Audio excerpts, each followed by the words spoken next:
What matters the most? Bharat matters. जय Hind everyone, मेरा नाम है आदर्श गुप्ता और स्वागत है आपका भारत मैटर्स में। दोस्तों, हमारा रुपया एक बार फिर डॉलर के सामने कमजोर होता दिखाई दे रहा है।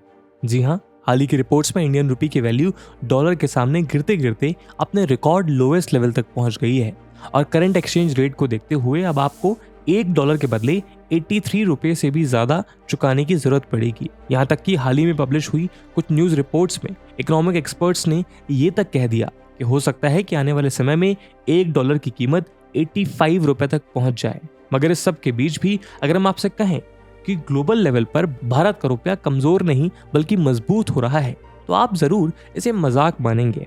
आफ्टर ऑल, बीते साल गिरते रुपए की वैल्यू के बीच देश की फाइनेंस मिनिस्टर निर्मला सीतारमन ने ये स्टेटमेंट दिया।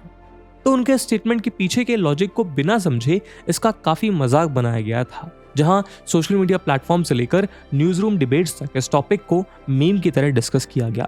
लेकिन उस समय की तरह ही ये बात आज भी उतनी ही सही है कि भले ही आज डॉलर के कंपैरिजन में भारत का रुपया कमजोर होता दिखाई दे रहा हो, मगर ये केवल आधा सच है, क्योंकि इस कंपैरिजन में रुपया केवल कमजोर दिखाई दे रहा है पर असल में वो कमजोर है नहीं।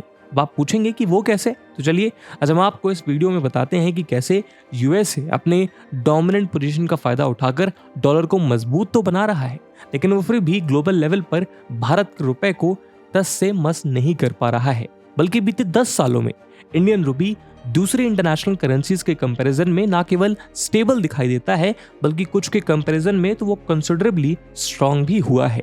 यही कारण है कि डॉलर के सामने विजिबली वीकर नजर आता रुपये की एक्सेप्टेंस ग्लोबल लेवल पर बढ़ती जा रही है।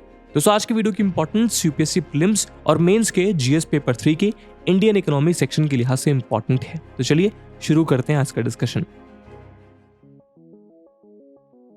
दोस्तों, सबसे पहले तो हम ये समझ लेते हैं कि आखिर यूएस डॉलर मजबूत हो कैसे रहा है। अगर हम इस विषय को गहराई में समझने की कोशिश करेंगे तो हम पाएंगे कि यूएस में बीते लगभग 100 सालों से लगातार ग्लोबल इकोनॉमी में अपनी डोमिनेंस बनाए रखने में इसीलिए कामयाब हुआ है क्योंकि ग्लोबली ट्रांजैक्शन और इन्वेस्टमेंट के लिए most preferred currency US dollar का पूरा कंट्रोल उसी के हाथों में है।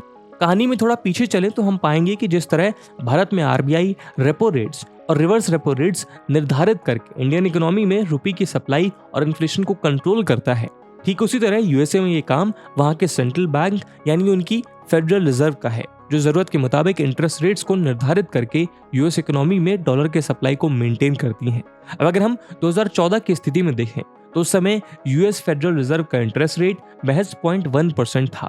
फेड ने lower interest rate US economy में बेटर इकोनॉमिक स्टिमुलेशन और बोरोइंग इन्वेस्टिंग साइकिल को इंकरेज करने के लिए किया था, लेकिन उस समय भारत जैसी डेवलपिंग कंट्रीज इन्वेस्टर्स के लिए ज्यादा रिटर्न्स इंश्योर कर रही थी। ऐसे में दुनिया भर के इन्वेस्टर्स यूएस डॉलर के बजाय यहाँ अपना पैसा इन्वेस्ट कर रहे थे। मगर इसी बीच कोविड-19 क्राइसिस के दौरान ग्लोबल पैंडेमिक की शुरुआत हुई तो दुनिया भर के इन्वेस्टर्स एक्स्ट्रा रिस्क लेने के बजाय यूएस डॉलर में ऑलमोस्ट रिस्क फ्री इन्वेस्टमेंट करने के लिए इंकरेज हुए। आफ्टर ऑल, यूएस डॉलर दुनिया की मोस्ट एक्सेप्टेबल करेंसी है। ऐसे में इसमें किया हुआ इन्वेस्टमेंट उन्हें भले ही कोई इंटरेस्ट ना दे, लेकिन वो उनका लॉस नहीं होने देगा।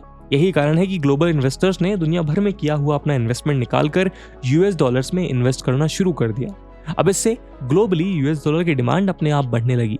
लेकिन यहाँ ध्यान देने वाली बात यह है कि ग्लोबल पैंडेमिक में भले ही यूएस डॉलर की वैल्यू बढ़ रही हो, लेकिन कोविड-19 के चलते लगे लॉकडाउन और इकोनॉमिक एक्टिविटीज से स्टैग्नेशन की वजह से यूएस इकोनॉमी में भी रिसेशन आने लगा था। ऐसे में जैसे ही कोविड-19 के बाद लॉकडाउन रेस्ट्रिक्शंस हटना शुरू हुए तो यूएस सेंट्रल बैंक ने भी इकोनॉमी को एक्स्ट्रा बूस्ट करने के लिए एक्स्ट्रा यूएस डॉलर प्रिंट करके यूएस इकोनॉमी में इंजेक्ट करना शुरू कर दिया। यहाँ तक कि 2020 में फरवरी से जून के बीच महज 3 महीने में ही यूएस फेड ने लगभग $3 ट्रिलियन प्रिंट करके यूएस इकोनॉमी में पंप कर दिए। अब आप भी सोच रहे होंगे कि हाँ, ये तो सही बात है। अगर डॉलर दुनिया की मोस्ट सॉट आफ्टर करेंसी है और उसे बनाने की चाबी यूएस फेड के हाथ में है तो फिर वो जितने चाहें उतने डॉलर्स बना लें, इसमें दिक्कत क्या है।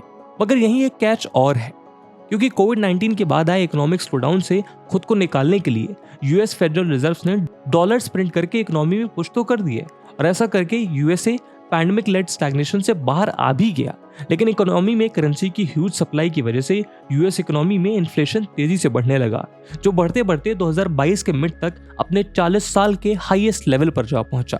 यहाँ तक कि पिछले लगभग 20 सालों में यूएस का एवरेज एनुअल इन्फ्लेशन 2 से 3% के बीच रहा था। वहीं 2021 में ये 4.7 और 2022 में ये 8% के ईयरली एवरेज तक जा पहुंचा, और उसके चलते यूएसए में बेसिक जरूरी चीजों की कीमतें भी आसमान छूने लगी। नतीजा ये हुआ कि इस इन्फ्लेशन को कंट्रोल करने के लिए यूएस फेड को इंटरेस्ट रेट में भारी बढ़ोतरी करनी पड़ी।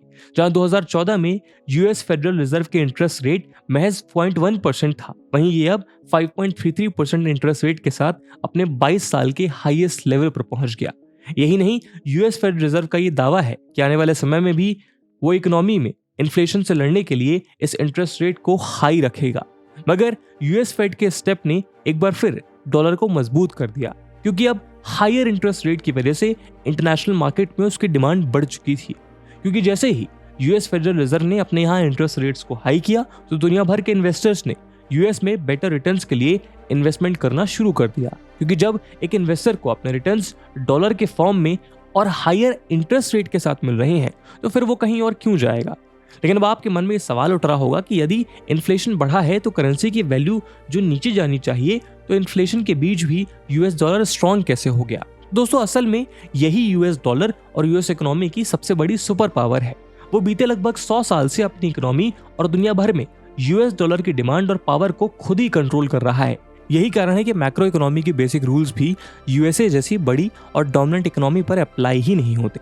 ग्लोबल इकोनॉमी के लिए समय अच्छा हो या बुरा, यूएस डॉलर हमेशा अपनी स्ट्रेंथ मेंटेन कर ही लेता है।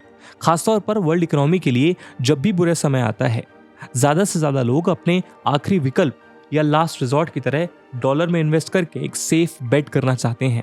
नतीजा ये होता है कि बुरे समय में भी यूएस डॉलर अपने आप स्ट्रांग हो जाता है। वहीं जब यूएस इकोनॉमी तेजी से स्टिमुलेट हो रही होती है या यूएस फेड अपने इंटरेस्ट रेट को रिवाइज करता है, तो एक बार फिर सारी दुनिया यूएस में इन्वेस्टमेंट पुश करने लगती है। और यही कारण है कि आज भी यूएसए ग्लोबल सेंट्रल स्टेज का फोकल पॉइंट बना हुआ है। तो दोस्तों, ऐसे में अब आपको समझ आ गया होगा कि आखिर यूएस डॉलर क्यों मजबूत हुआ है, मगर ये तो केवल आधी कहानी है। चलिए जानते हैं कि क्यों इंडियन रुपये को कमजोर नहीं कहा जा सकता।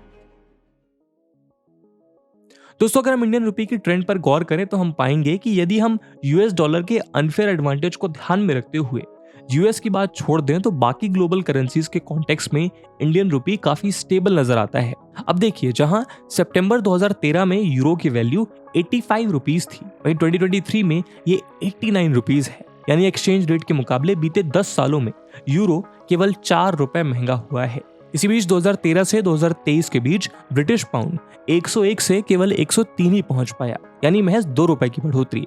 वहीं कैनेडियन डॉलर 10 सालों में 60 रुपीज से 61 रुपीज का हो गया। सिमिलरली भारत का कोर कंपटीशन यानी चाइनीज युआन भी 10 रुपए से केवल 11 रुपए का हुआ, यानी केवल 1 रुपए का अंतर आया।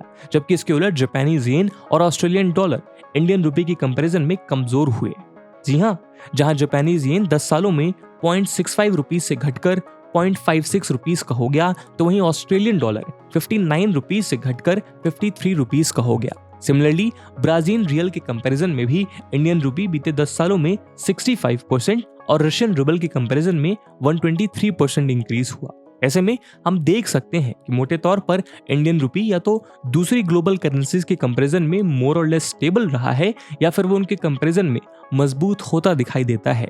ऐसे में ये बात स्पष्ट हो जाती है कि इंडियन रुपी कमजोर नहीं हुआ, बल्कि यूएस डॉलर मजबूत हो रहा है, और वो भी किसी और की वजह से नहीं, बल्कि स्क्यूड ग्लोबल इकोनॉमिक सेटअप और उसमें यूएस डॉलर की सेंट्रल पोजीशन की वजह से, जिसकी वजह से चाहे यूएस इकोनॉमी में स्लो डाउन आए या ग्लोबल रिसेशन, यूएस डॉलर हमेशा मजबूत ही बना रहता है। ऐसे में आप सोच रहे होंगे कि कितना अच्छा होता यदि इंडियन करेंसी ग्लोबल लेवल पर उसी फोकल पॉइंट पर हो पाती जहां आज यूएस डॉलर है। आफ्टर ऑल, यदि ऐसा होता तो भारत अपने अनुसार मनी प्रिंट करके या इंटरेस्ट रेट्स को कंट्रोल करके विन विन पोजीशन में बना रहता। अब हालांकि भारत के नजरिए से हाल फिलहाल में ऐसा होता तो नहीं दिखाई देता, मगर फिर भी भारत तेजी से इस सूरत को बदलने की कोशिश कर रहा है। दोस्तों, हर देश की तरह भारत को भी ग्लोबल ट्रेड के लिए यूएस डॉलर की जरूरत पड़ती है, फिर चाहे वो देश की गति के लिए जरूरी क्रूड ऑयल हो, मशीनरी हो, या फिर आम जनता के लिए जरूरी कंज्यूमर गुड्स या इलेक्ट्रॉनिक्स का इंपोर्ट। हर किसी के लिए भारत को यूएस डॉलर के रूप में फॉरेन करेंसी की जरूरत पड़ती है। भारत के लिए जरूरत और भी ज्यादा पेचीदा तब दिखाई देती है जब हम इस बात को समझते हैं कि भारत का in general balance of trade काफी हद तक इंपोर्ट डिपेंडेंट है। इसके चलते भारत का trade deficit billions of dollars का होता है। ऐसे में इंडियन करेंसी हमेशा बैकफुट पर यूएस डॉलर के फ्लक्चुएशंस का आफ्टर इफेक्ट झेलने को मजबूर दिखाई देती है और यही कारण है कि भारत लगातार अपने ग्लोबल ट्रेड में यूएस डॉलर के इस मोनोपोली को तोड़ने की कोशिश में लगा हुआ है, जिस कड़ी में भारत की पहली सफलता घर के भीतर ही शुरू होती दिखाई दे रही है। असल में किसी भी करेंसी को वाइड स्केल पर एक्सेप्टेबल बनाने के लिए अपनी स्टेबिलिटी को इंश्योर करना बेहद जरूरी है और जैसा हमने अभी देखा कि भारत लगातार ग्लोबली अपनी करेंसी को स्टेबल रखने में कामयाब हो रहा है। इस बात की गवाही हमें हाल ही में रिलीज हुई आरबीआई रिपोर्ट भी देती है। यही कारण है कि अगर हम ब्लूमबर्ग द्वारा प्रेजेंटेड रिपोर्ट्स की माने तो इन्वेस्टर्स के बीच एशियन मार्केट में Indian economy most favourite investment destination बनकर उभरती हुई दिखाई दे रही है और इसीलिए वो आईएमएफ यानी इंटरनेशनल मॉनेटरी फंड के स्पेशल ड्राइंग राइट्स बास्केट में मौजूद करेंसीज के बीच अपने रुपए को भी शामिल करने की कोशिशों में लगा हुआ है।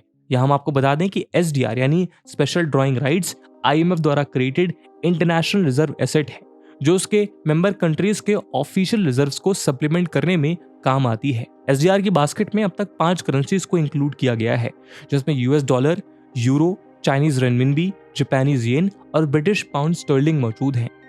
यही नहीं, भारत लगातार अपने इंटरनेशनल ट्रेड में रुपये के इस्तेमाल को भी प्रमोट कर रहा है, जहां हाल ही में रिलीज प्रेस स्टेटमेंट में इंडियन फाइनेंस मिनिस्टर ने यह बताया कि भारत 22 देशों से रुपीज में ट्रेड करने को लेकर चर्चा कर रहा है। साथ ही अभी कुछ महीने पहले ही लगभग 18 देशों ने भारत के साथ बायलैटरल ट्रेड के लिए रुपये में ट्रांजैक्शन करने पर अपनी सहमति जताई थी। इसके लिए आरबीआई की ओर से जरूरी सहमति भी दे दी गई है। इसके अलावा Russia, Sri Lanka, Bangladesh, Nepal, Iran, Myanmar इत्यादि के साथ साथ ब्रिक्स के देशों के बीच होने वाले ट्रेड में भी भारत रुपए के इस्तेमाल को तेजी से प्रमोट कर रहा है और अपनी इस कोशिश में हाल ही में ब्रिक्स में शामिल हुए यूएई के साथ अपने ऑयल परचेज के लिए पहली बार इंडियन रुपये में पेमेंट किया है। ये भारत के लिए एक ऐतिहासिक जीत इसलिए भी है क्योंकि यहाँ हमें याद रखना चाहिए कि 1950s और 60s में इंडियन करेंसी ही मिडिल ईस्ट की ऑफिशियल करेंसी हुआ करती थी।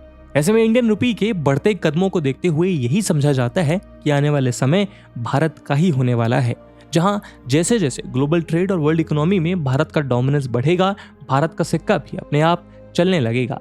इसी उम्मीद के साथ दोस्तों आज की वीडियो को यहीं समाप्त करते हैं। इस वीडियो की इंपॉर्टेंस यूपीएससी मेंस में देखते हुए एक सवाल हम आपके लिए छोड़कर जा रहे हैं जिसको आपको कमेंट सेक्शन में आंसर करना है। The question is, how can India enhance the role of Indian rupee in global trade and reduce its dependency on the US dollar? And with this question my friends, that's it for the video. I hope आपको video पसंद आई होगी और अगर पसंद आई है तो अपने दोस्तों के साथ शेयर करना मत भूलिएगा। हम मिलते हैं अगले वीडियो में, तब तक के लिए जय हिंद, जय भारत।